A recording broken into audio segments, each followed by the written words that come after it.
It's kitchen side with cat. Oh, here's the better side. Okay, because last week the light was looking real sketchy. One second, let me get a chair. We actually pool side with Kay. We got the pool table behind us today. Okay. All right. Hello, hello, hello. All right. All right, y'all. Give me 1 second. Let me try to put, okay. Y'all. I ain't got my earrings on. Y'all. Let me tell y'all about my day.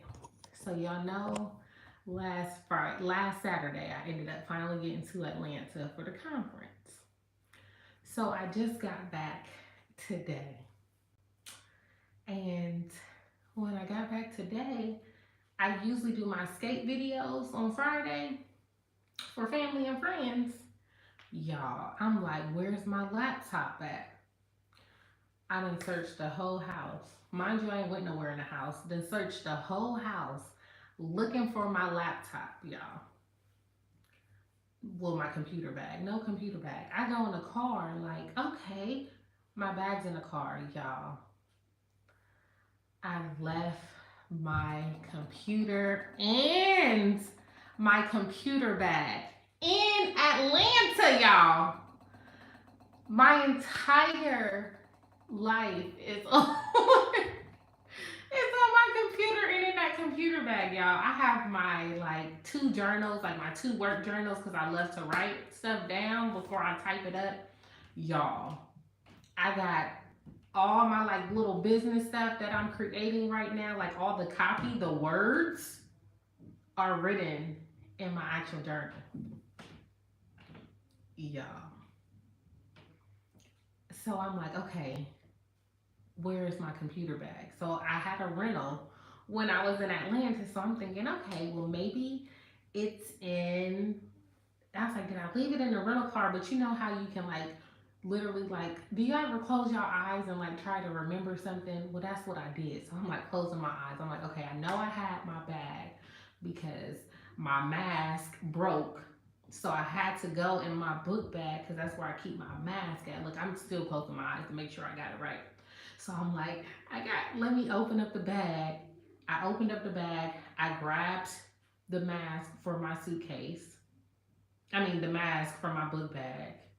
Put the new mask on. Took the old mask, put it in there, put it in the bag. I checked in my big item, got my boarding pass and stuff, and then I figured out where I left my computer. So I don't know if y'all have traveled through Atlanta recently, but they like real fancy. So they have like these 4 rows there where people stand. I was standing on the furthest row, and on the row you have the actual like the container that you put your stuff in. Y'all, I usually travel. I ain't gonna say light. I do check bags, but as far as the bags I'm carrying, I have my book bag and I have my roller bag. That's all. I usually have to wear a fanny pack. I don't carry purses, coats, all type of stuff like that. Well, because Atlanta was cold when I got there, I had 2 coats in my hand. Well, let me tell y'all what I put in the cart. So the first thing, I put my big suitcase in one of them, like the roller suitcase. Boom. The next one, I put my shoes in there, and I put my coats in there. Boom. Next one. And granted, you can't stack them consecutively. So you put it in there, the machine pulls it. But if there's people who already put their bags that are in front of you, their stuff goes in front of your bags, like your containers. Y'all. I want to say my computer was the last thing because I had to pull the computer out of the bag. So I had the computer and the book bag all in one. And I ain't gonna lie, I don't ever get to the airport like at a decent time. Like I'm gonna get there when my flight is ready to leave. So I remember putting my shoes on. I wrapped my jacket around me. I grabbed my coats, grabbed my suitcase, and I never have a purse, y'all. I actually had a purse. So I remember grabbing my purse and I was off to the races. So I don't even think Y'all so sad. I don't even think that I actually had the book bag at all. Like, I know I didn't have the book bag at all. Is that I called where my belongings were because I was like, okay, it definitely wasn't in the actual rental car. And sure enough, they're like, oh, they're only open Monday through Friday, 9 to 5:30 p.m. So guess who doesn't get to find out about her lost belongings? Then they had the audacity. These are lessons learned though. Like I am prayerful. I'm going to get my items back. But lesson learned is like I gotta do better with like writing stuff down, just taking my time, okay? Because your girl is just I'm over here, but I'm calm. I mean, there's nothing I can do about it. Either it's gonna be returned to me or it's not. I will say, as devastating as I will be about my business notebooks, because my laptop was super expensive, like 2,500 expensive, so that was a big investment for me. But I can replace that. My words I'm learning in business, as far as just and especially working with my productivity coach, is that our ideals are renewable resources. So like my mind is a renewable resource. So I just tell myself like, yes, I did have something written down, but I feel like I can maybe produce something better. So I'm trying to be positive, but this literally just happened. That's why I was a couple minutes late getting on here because I'm like scrambling trying to figure out where my computer is. Now the good thing is that I do have like two backups that I can use. I have an old MacBook and I have a Surface Pro I can use, but y'all, this is not this is not what I expected at all by any means, and I'm so happy. I almost brought um, two of my devices with me, but I was like, I don't need to. I'll just bring my main computer. So I'm happy I didn't bring that one. But y'all, your girl is just struggling. Um, Cousin just said, "Hey, cousin Logan, how the fam? Oh, is he on here? Oh, I didn't even see your comments. Logan said, hey, brother, are you hearing this story about my computer bag? I'm over here devastated, okay? I'm not gonna be able to know if my computer bag still exists in the land of the living until next week. I'm hoping that I can find out quickly. Cousin said, hey, cousin Logan, how the fam bam? Oh my gosh, Logan, let me tell you, that just brightened up my spirit because before I got on here, I got an email, and guess what? I got to see some pictures of my niece, cousin. I gotta show you the pictures. So yeah. Oh, you said you did? Okay, I don't know. It'd be a delay sometime this way. But yeah, so cousin, I'll have to let you see the pictures of Logan and baby girl. She's so cute and she just so chocolate. She's so cute. So cute. Oh no, this is the second set of pictures, cousin. You remember I got the other pictures when she was like first born, but now we got some updated pictures. But yes, Logan, give us an update. How you doing? How are you doing? But yes, cousin, I don't know if you got the memo because I don't know if you just now getting on here, but my laptop is in Atlanta, Georgia. That is the gag for the day. But like I said, my notebooks, I'm just trying to be positive. Like, this is a renewable resource because, oh my gosh, I have my whole business life on here. Mr. Misfit said, props to you being so calm. I would have been bouncing off the walls. Through struggle comes prosperity. No, Mr. Misfit, I am literally over here. I'm just like, only me. Like, why? Random things like this happen to me. So, cousin said you didn't. I lied. You did show me. I did show you the pictures of her when she was a baby. Glad you remember. I'm sorry. How do you know, cousin? I literally retraced my steps. Hold on, I need some water. I literally retraced. I did, you know how they always talk about the visualization, the power of visualization and activity. So I closed my, cousin, this is what I did before I got on here. I was like this. And I literally went from when I got to the rental. No, I actually went back to when I was at my friend's house before I left. I was like, okay, I know I had it. And I traced from the time I left, got in a rental, and got all the way back here. So yeah, I am, whew, oh my goodness. Cousin said we can drive to Atlanta. I know, right? But you know, I'm actually supposed to be coming back to Atlanta. So y'all, one of my close friends is having twins, and they were supposed to be inducing her on the 18th. Well, today she went to the hospital, and they said we're going to go ahead and take the babies today.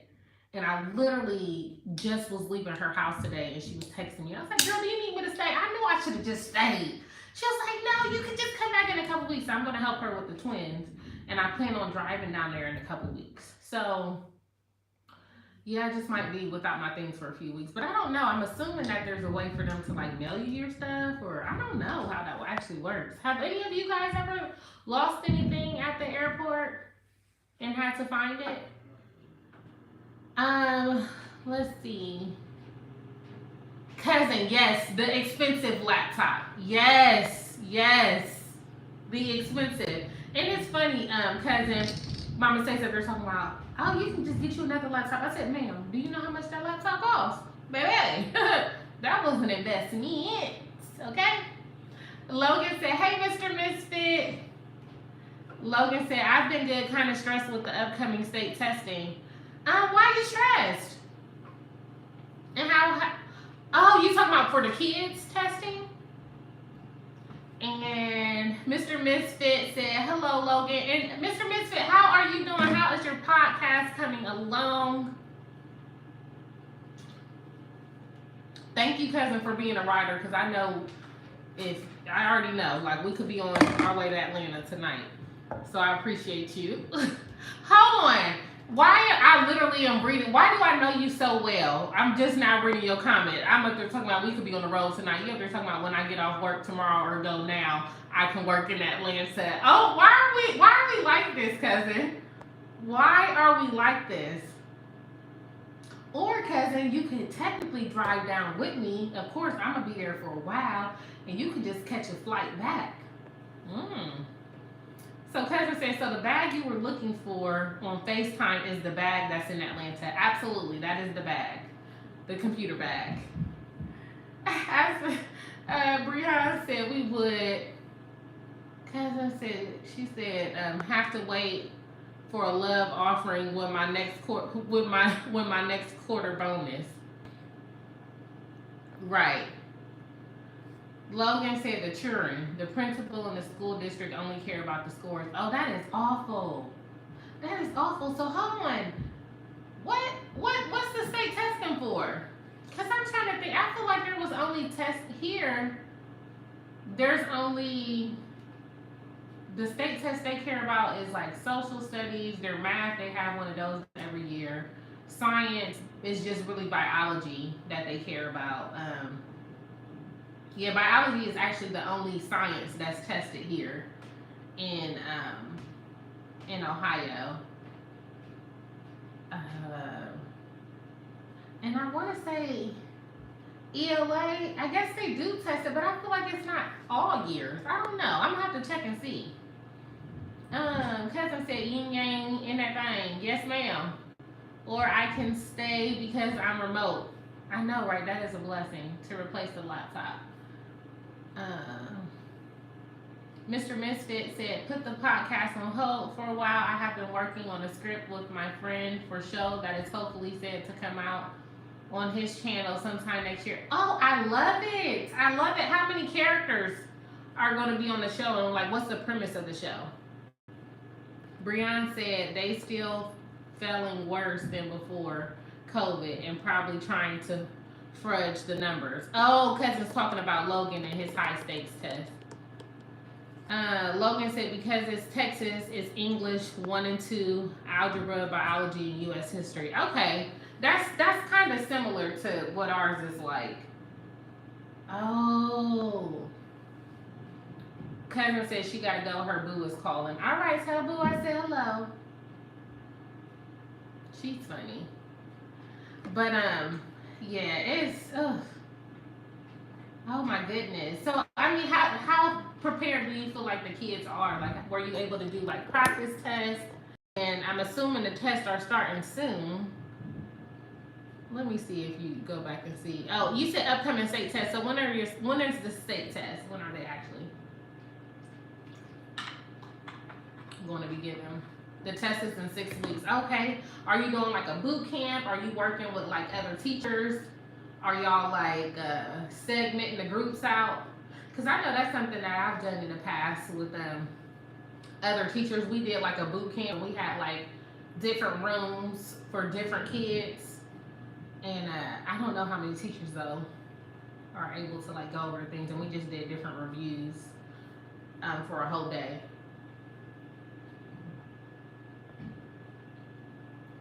Let's see. Logan said I wasn't worried, but the principal said she didn't think I was preparing my students. She said she didn't think that she was preparing your students. Logan said the disrespect. Absolutely. Oh my gosh. And then the next question is are the kids feeling a lot of pressure as well for the test? Because I know that's a big thing.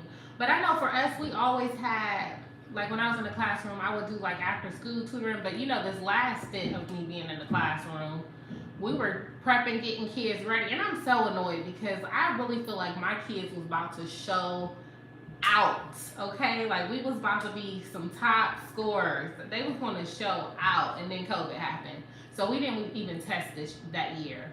But I know for your kids, is testing like a prereq for graduation? Because they have changed the requirements because of COVID. So the kids, they got like 25 ways they can graduate. Logan said I don't want to pressure them. Oh no, that's excellent. But do you feel like the school is like putting pressure on them? Like, are they feeling pressure from their other classes? Mr. Misfit said throw a cabbage at her. Okay, throw some, yeah. But the ELA test is weighted 2 times as heavily as algebra and biology. Oh wow.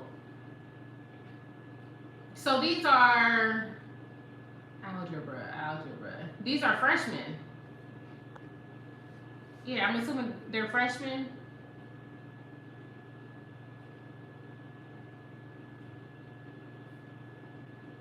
But yeah, Mr. Misfit, give us a little breakdown of your concept of your show with your friend. Okay, yeah, freshmen. And then it's just challenging too with these freshmen because I know they're just getting acclimated back to school. And I mean, you got a tough group. You definitely have a tough group. So I know you switched schools this year from last year. Was that school district, were they going to school full time last year, or was it like a hybrid model?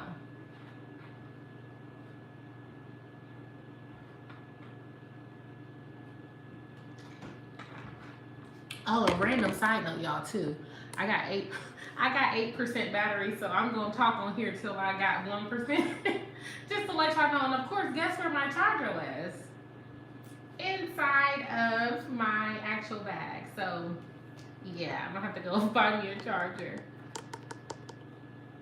Logan said no, they were mostly virtual, and we already know what that virtual means for sure. I feel like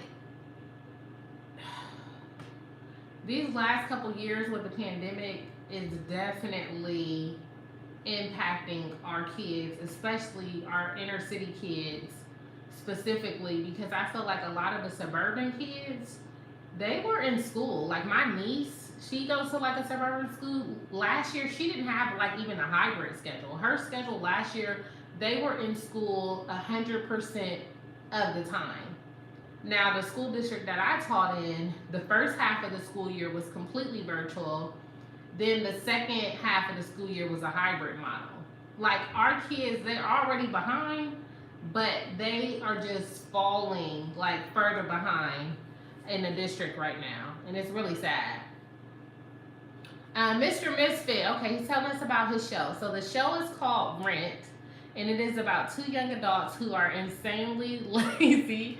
And I hope, first of all, I love the concept. I ain't even finished reading. And they're forced to pay rent. They spend their days trying to find jobs that don't require too much work. I freaking love it. I love it, love it, love it. That sounds super dope. Super dope. I just was looking at I want to say maybe it's Evelyn from the internet. She's getting ready to do a show. They're trying to do some funding for it. So I think they're doing like a crowd. Is it crowd share or something like that? So that they can fund it. But I think they have the first season recorded. And then they're trying to get money to do, or the first half of the first season recorded. And they're trying to get money to support the budget for the second half. But I saw like some previews of that. I don't know if you guys have seen any previews of it, but it looks like it's going to be hilarious. So I'm loving this concept because like I can see like a lot of satire in it. I'm assuming that's kind of the way you guys are going to go, but it sounds amazing. Logan says, that sounds like the life I want to live. Can you say it again? Like, I do not, what's all the YouTube videos we've been seeing? I do not dream of labor. I don't either. Even being an entrepreneur, I work more now as an entrepreneur than I ever did in my own, you know, like, even as a teacher. I will say I worked a lot as a teacher, but at least I have my summers off. Logan said, jobs that don't require too much work. Can you say it again? Oh my gosh. Can you say it again? Oh, man, I need to marry a king of the nation and just be able to just do queen things, you know? That would be wonderful. That would be wonderful. I just want to go and just talk and, you know, do some community service and be done with it. But no, we got to get these dollars. Logan said it's super ghetto out here. It is super ghetto out here. Can you say it? The workforce is ghetto. School is ghetto. Entrepreneurship is ghetto. Like, where is the ghetto not located right now? Because it's everywhere. It's everywhere. It's all ghetto. I was just wondering, like, if I did not have to make money to survive, what would I do? Have you guys asked yourself a question, what would y'all do if you did not have to work to make money? Like if you was just supported, taken care of, didn't have any worries, what would you do? I think for me, I wouldn't be able to just sit around and do nothing. But for one, I would just travel. And I would just do like community service projects, just stuff I want to do. Like I feel like I would still be embedded with like the youth and just like giving back in some way. But other than that, like just hard labor and just having to use my brain on the level that it is being used is, yeah, something else. But then I was thinking about like some of the highest earners in the world, and like they literally get paid to think.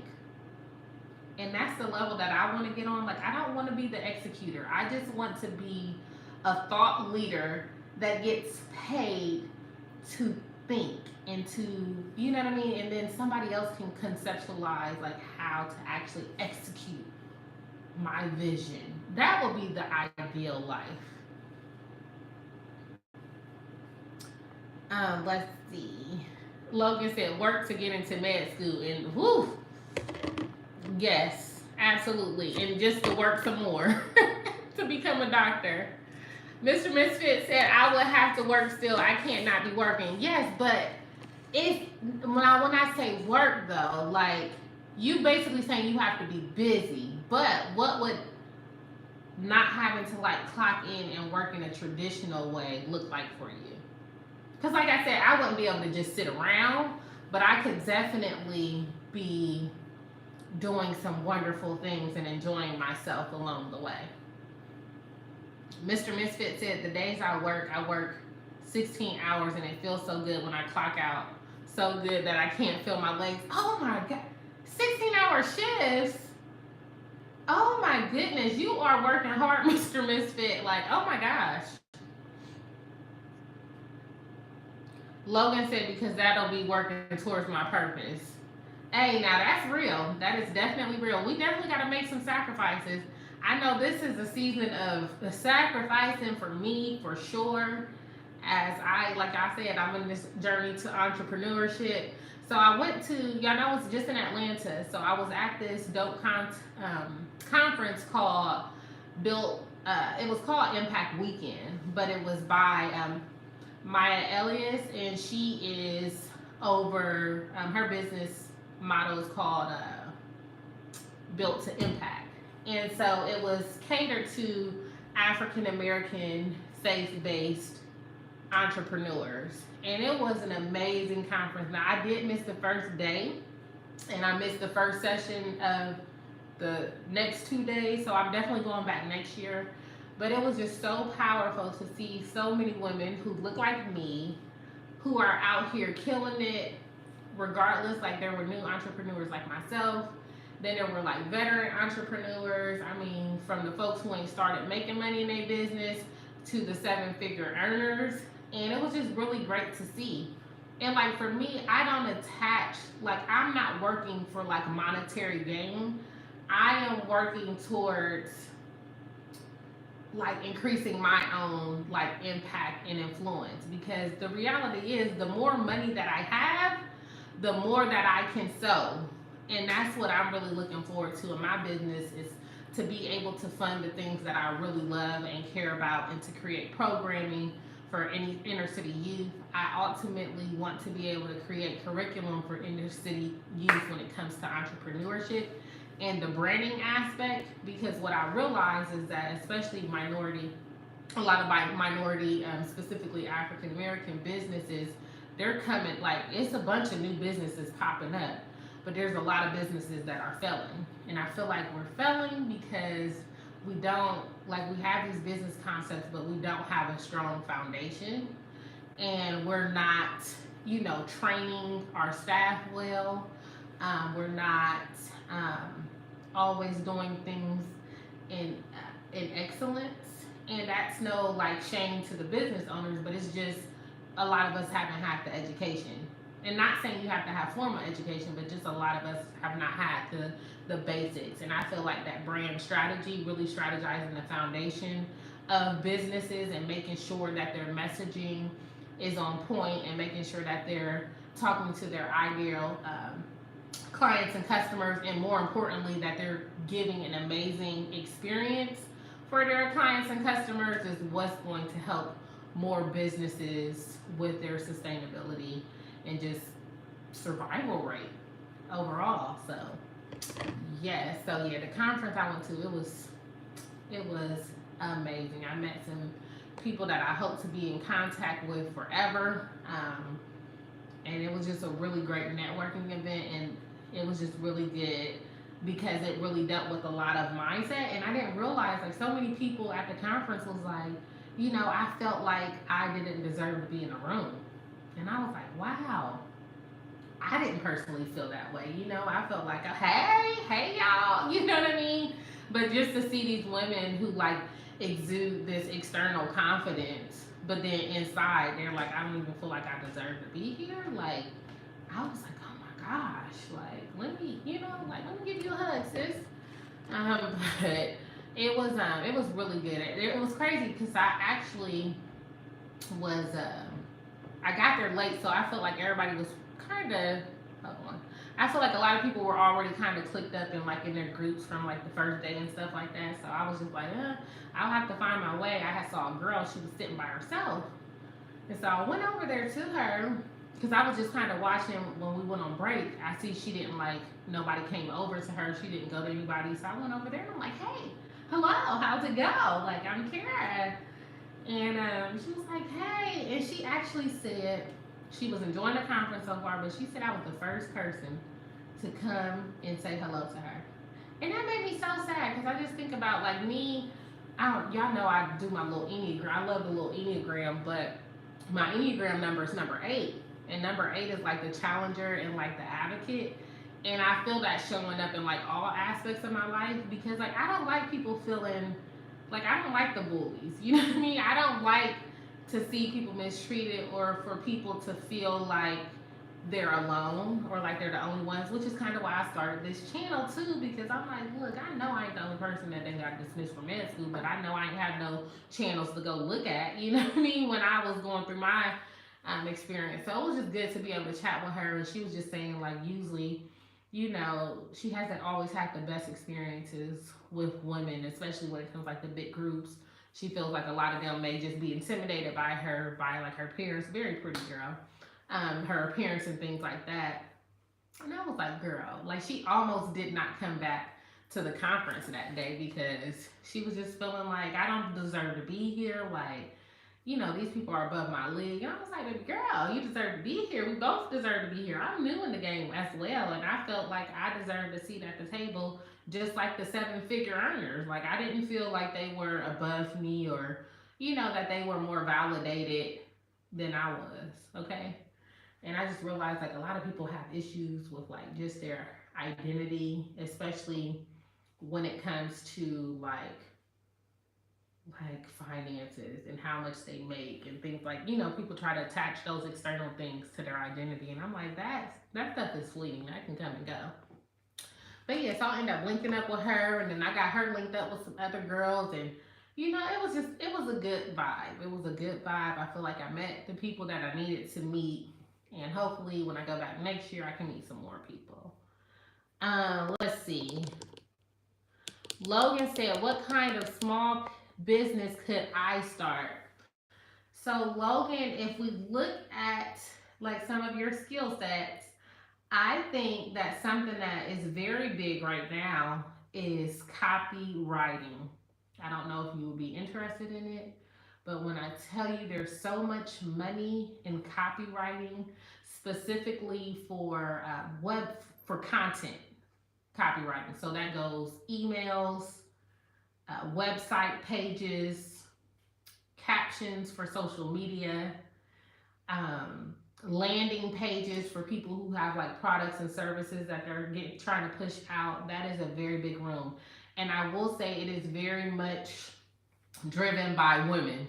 It's very much driven by women. So you don't really, I've met a couple of male copywriters online, but you don't see a lot of them. You don't see a lot. You see much more women in the copywriter space. So I feel like that is always something that could be needed. It is needed because even with me, I can't wait to hire me a copywriter. Like I'm doing all of my stuff now, but I cannot wait to hire me a copywriter. And when I tell you, like they charge their worth, like they charge their worth. Like literally, if you go on Instagram, just type in copywriters, go to their websites and check out how much they're charging. But specifically because you have the experience that you have, I think that you could, if you could create a dope curriculum, right?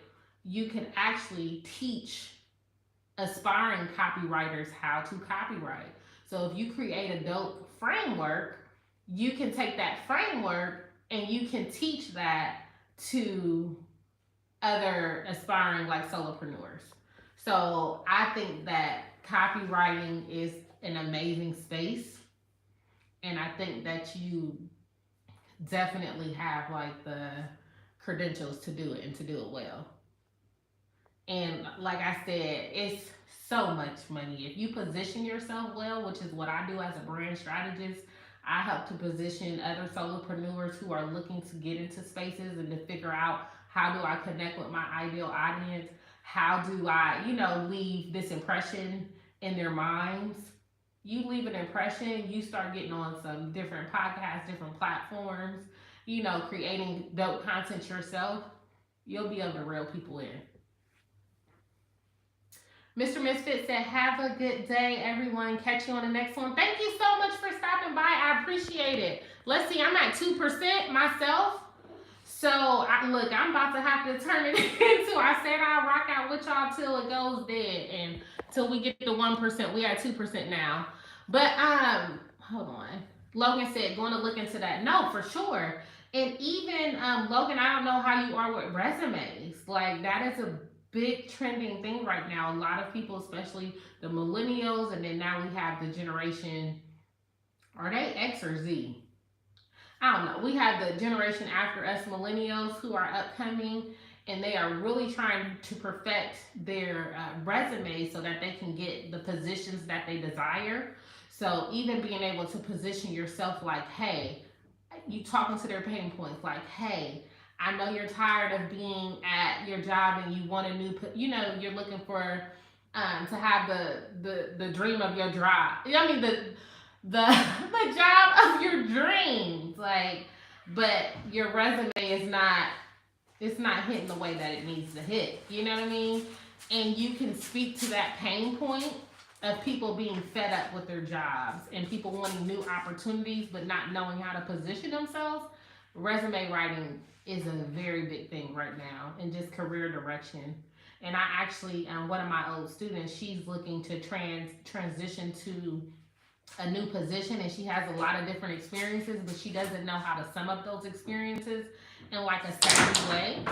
And so we've been talking about that, and I actually literally just found her a career coach and a resume writer because she needs to update her resume so that she can really be able to position herself in the best way for these jobs to be like, okay, because you got to stand out in this workforce. I know they say it's a job shortage, but it's crazy. It's a job shortage, but it's so many applicants out there. So I think that that's another route that you could go as well. But I mean, we could chat some more as far as like, what you feel like some of your personal strengths are. And there's money out here to be made though, because at the end of the day, if you can solve someone's pain point, like somebody's problem, if you can give them relief from that, that's invaluable. Like people will pay you to solve their problems because everybody's not going to Google and YouTube to figure out how to do it. And even if you can, I always say it's hard to read the label when you're inside the glass. So when you're trying to do stuff for yourself, it's much more challenging when you're trying to do it for some compared to trying to do it for someone else. So if you feel like either one of those areas sound good, I think that's something that you should really, really explore. And there's several like copywriting courses as well if you want to kind of go that route and look into that. Another big thing that is trending is like systems and operations. So even being able to help people write out their SOPs, like their standard operating procedures, money in that. And that's literally walk me through step one all the way down to step 20. You know what I mean? But helping people to be able to write out their systems in their business, a lot of money. A lot of money. And how I know it's a lot of money? Because there's a whole bunch of people doing it. So if there's a whole bunch of people doing it, that's because it's a whole bunch of people that need it. Logan says, sounds like I need to sign up for a copywriting course. Absolutely. And I know that they have some, I don't know, it's not lynda.com anymore, but maybe it's like LinkedIn. LinkedIn had like the lynda.com, and it was like a course that you could take. I'll look into a couple of courses. I'll let you know some recommendation. Look up, I want to say Copy Hackers. I want to say that's a website. I want to say they have resources for copywriters. But I think copywriting is a move. And especially, I mean, I'm talking about, I literally this